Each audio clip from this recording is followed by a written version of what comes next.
अस्सलाम वालेकुम स्टूडेंट्स आज हम पढ़ेंगे डिस्ट्रीब्यूटेड डेटाबेस मैनेजमेंट सिस्टम, जिसमें हमारे पास फर्स्ट टॉपिक है डिस्ट्रीब्यूटेड डेटाबेस।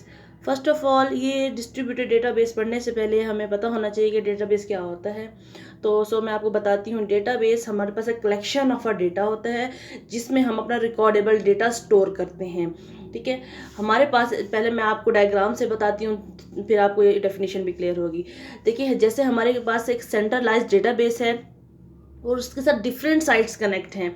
ठीक है, फॉर एग्जांपल हमारे पास आईटी डिपार्टमेंट है, सीएस डिपार्टमेंट है, और हमारे पास इंग्लिश डिपार्टमेंट है, फिजिक्स डिपार्टमेंट, इससे ज़्यादा भी डिपार्टमेंट हो सकते हैं, होंगे लाजमी, मगर मैं अभी सिर्फ 4 की बात कर रही हूँ। ये सब अपना डेटा स्टोर करते हैं सेंट्रलाइज्ड डेटाबेस में। ठीक है, अभी हमारे पास यहाँ पे डेटा स्टोर होता है और हमारे पास यहाँ पे इनकन्सिस्टेंसी नहीं आनी चाहिए, डुप्लीकेशन नहीं आनी चाहिए।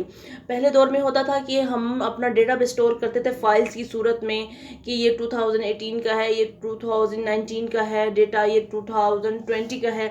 अभी अल्हम्दुलिल्लाह काफ़ी डेटाबेस ने आसान कर दिया हमारा काम।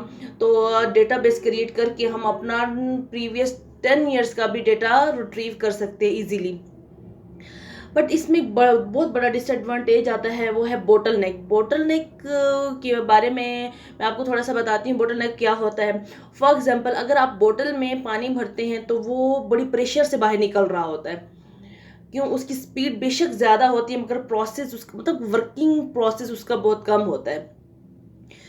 तो ये बहुत बड़ा इसका प्रॉब्लम है। ये आप कहेंगे कि बोटल नेक की एग्जांपल क्यों दी मैंने, क्योंकि हमारे पास ये डिफरेंट साइट्स हैं हमारे पास, क्योंकि इससे ज़्यादा भी साइट्स हैं जो एट ए टाइम वर्क कर रही होती हैं, सेंट्रलाइज डेटाबेस में डेटा सबमिट कर रहे होते हैं, जिसकी वजह से ये इसका वर्किंग प्रोसेस बहुत स्लो हो जाता है और सिस्टम हैंग हो जाता है।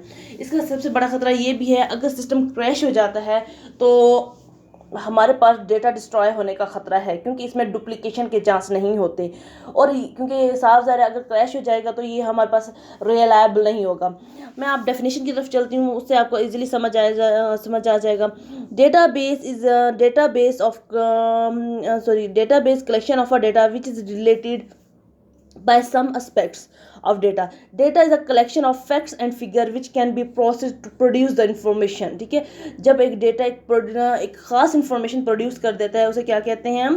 विच can be produce the information as like this, जैसा उन्होंने बताया है कि name of student, age, class, subject can be count as data for recordable purpose. ठीक है, ये डेटाबेस का पर्पस क्या होता है कि रिकॉर्ड रख सके आप लोग आपका डेटा। अभी एक स्टूडेंट है, मैं आप एक स्टूडेंट का डेटा बताती हूँ कि फर्स्ट सेमेस्टर उसने कितने सब्जेक्ट पढ़े, कौन कौन से पढ़े, उस कौन कौन से मतलब क्रेडिट और के थे।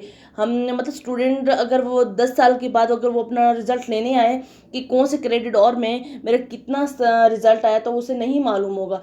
तो ये डेटाबेस में बात स्टोर होगी, जिसकी वजह से वो इजीली रिट्रीव कर सकेगा और करेक्ट रिट्रीव कर सकेगा। ये था हमारे पास डेटाबेस का